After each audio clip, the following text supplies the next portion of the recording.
Over the course of a number of years, I've heard people make claims regarding such saints as Iacovos and Paisius and Porphyrios and Ephraim of Catanakia and Ephraim of Filioque in Arizona, that these can't be saints because they were in union with ecumenists. And these people that make these claims dare to call these holy men pseudo-Saints and pseudo-Elders and claim that all the saints always broke communion with heretics even before a council condemned them and kicked them out of the church, and said that since these modern saints and elders did not act this way, therefore they are not saints and elders. And some among these people would dare to call them even heretics. Some say they're not following the saints that came before them. They're not following the patristic methodology of resisting heresy. And if that was correct, we would actually have to remove millions of saints from the church calendar. The first example we're going to present is regarding the Filioque heresy. By the time of St. Photius and the Eighth Ecumenical Council, which took place in 879 to 880, the Filioque was clearly condemned as heretical by the Orthodox East. The Council of 879 to 80 implicitly condemned the Filioque heresy. But it wasn't until 134 years later, in the year 1014, that the Orthodox East broke with Rome over their acceptance of the Filioque heresy. From the year 880 to 1014, there were large segments within the Roman Patriarchate that had even synodally accepted the Filioque heresy, yet there was no break in communion. So if we want to condemn some of our modern saints and elders as pseudo-saints and pseudo-elders for being in communion with ecumenists, then we would have to condemn every saint who existed in the entire Orthodox Church between the year 880 and 1014 for being in communion with those who accepted the Filioque heresy. Of course, such a notion is ridiculous, as is a notion that these modern saints and elders are pseudo-saints and elders. That's equally ridiculous. Another example is the heretic Origen and Theodore of Mopsuestia. Both died in communion with the Church. Both were condemned at the Fifth Ecumenical Synod in the year 553. They both were heretics, but they died in communion with the Church, which means that every saint that was alive when these heretics were preaching their heresy was in communion with them. Do we want to remove all these saints from the church calendar also and call them pseudo-saints because they were in communion with heretics? Of course not. The answer is obvious again. Pressing on to the 20th century, in the year 1913, the Synod of the Russian Church declared that the uncreated energies of God are not God. This directly contradicted the teaching of St. Gregory Palamas, which is upheld by the Ninth Ecumenical Council in the year 1351. But none of the future new martyrs and confessors, who number in the millions, broke with the Russian Synod over this issue. Do we want to remove all the new martyrs and confessors of Russia from the calendar? Of course not, again. Regarding St. Victor of Glazov, who was the first bishop to protest the declaration of Metropolitan Sergius and whose incorrupt relics were discovered in 1997, he writes in a letter of his that he recognized the delusions of Sergius as early as 1912 when he wrote about it. St. Victor wrote an article around this time called The Young Theologians, in which he points out the errors of Metropolitan Sergius, the heresies of Metropolitan Sergius. But it wasn't until 1927 that St. Victor and the anti-Sergianist new martyrs and confessors broke communion with him because of the declaration. Because, of course, the declaration, submission of the church to Antichrist, is far worse than any heresy.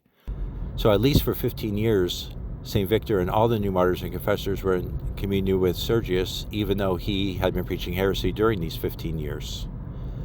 Do we want to remove the anti-Sergianist catacomb saints from the church calendar because they were in communion with Sergius, who was preaching heresy and didn't break communion with him? Of course not. Another final example is the example of the Russian Orthodox Church outside of Russia. The heresy of ecumenism began manifesting itself in the Orthodox world around 1920. However, from 1920 until at least the 1960s, the Russian Orthodox Church outside of Russia was in communion with many, if not all, local churches, including the Ecumenical Patriarchate and the Greek Orthodox Archdiocese of America, despite the fact that the heresy of ecumenism was present within these churches.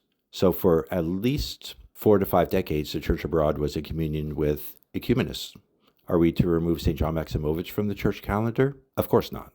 Anyway, I hope these small examples help some people. As a matter of clarification, the Russian church abroad was not in communion with the Surgeness Moscow Patriarchate since its birth in 1927, but it was in communion with the lawful Moscow Patriarchate, which was initially headed by St. Tikhon and then St. Peter of Krutitsa, and which followed the canonical path based on Ukaz 362 of descending into the catacombs. As a side note, for those who are not too familiar with these matters, the All-Russian Sobor Council of 1917 to 18 elected Patriarch Tikhon to head the Russian Orthodox Church. He was poisoned in 1925, and foreseeing the impossibility of a free council being convened to elect a new patriarch, he indicated 3 choices for the position of locum tenens, who would temporarily head the church until a council could be called and a new patriarch could be elected. These 3 choices were Metropolitan St. Agafangel of Yaroslavl, St. Peter of Krutitsa, and St. Cyril of Kazan. St. Peter of Krutitsa ended up heading the church after the death of St. Tikhon and was sent into exile for refusing to sign a declaration that would surrender the spiritual freedom of the church to the Soviet state. St. Peter made Metropolitan Sergius his deputy, who was to temporarily run the everyday affairs of the church on his behalf until the return of St. Peter or until a council could be called to elect a new patriarch. Metropolitan Sergius then signed a declaration after being tortured that surrendered the spiritual freedom of the church to the Soviet state, and the Sergianist church organization was created through this. The leading hierarchs of the Russian Orthodox Church broke communion with Sergius over this issue, and they continued in communion with Metropolitan St. Peter of Krutitsa. However, upon the death of St. Peter of Krutitsa, the only choice for the position of locum tenens who was still alive was St. Cyril of Kazan, who was shot in the head a few months later by the Soviets. And according to the teachings of St. Cyril of Kazan and according to ecclesiastical truth and the conciliary authority of the church, the only choice at this time was for the church to enter a decentralized position, because there was no lawful head of the church, and there could not be one until a free council was convened in order to freely elect one. So, based on Ukaz 362, upon the death of St. Cyril, who was the last of the choices for locum tenens to the patriarchal throne, the church became decentralized. However, in 1943, by order of Stalin and with the cooperation of Sergius and a few Sergianist bishops, a so-called council was called that elected in quotes, Sergius to be patriarch, and a patriarchate was formed. This patriarchate was illegal. 70% of the Russian bishops were not present at this council, and many bishops preferred to sit in prison and be tortured and eventually killed than to accept this illegal council. However, this council did happen. A church administration was formed illegally.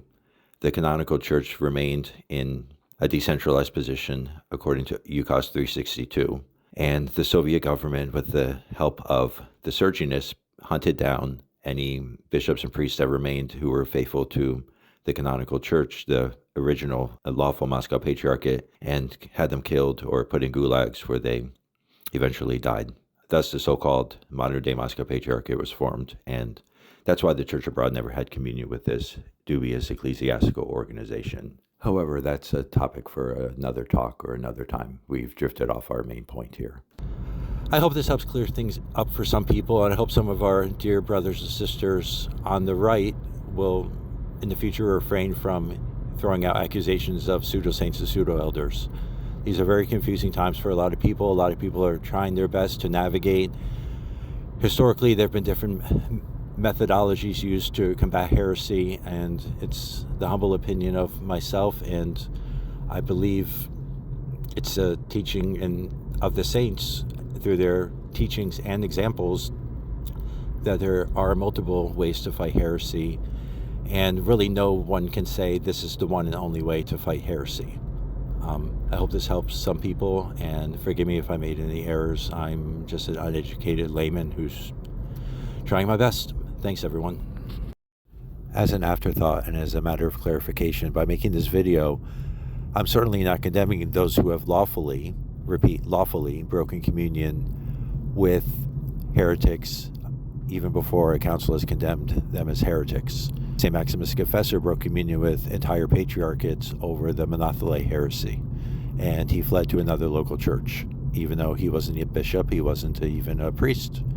He was just a simple monastic, and he broke communion when heresy was embraced at the conciliar level. Heresy has been embraced at the conciliar level in today's day and age, yet for some reason some people don't consider breaking communion with local churches to be an option. I've never heard a good defense of their rejection of this path as it pertains to our day and age. So anyway, we're not condemning those who have lawfully broken communion with heretics in our own days. We're just saying that that's not the only way that the saints have acted historically, and historically different saints at different times have, all while opposing the same heresy, acted differently in regards to that heresy, in regards to how they combated that heresy. And the same thing, I believe, is happening today. And it'd be a shame and a mistake, and it is a shame and a mistake for any one person or one group to say this and this only is the only way, because it's just not true. Thanks, everyone.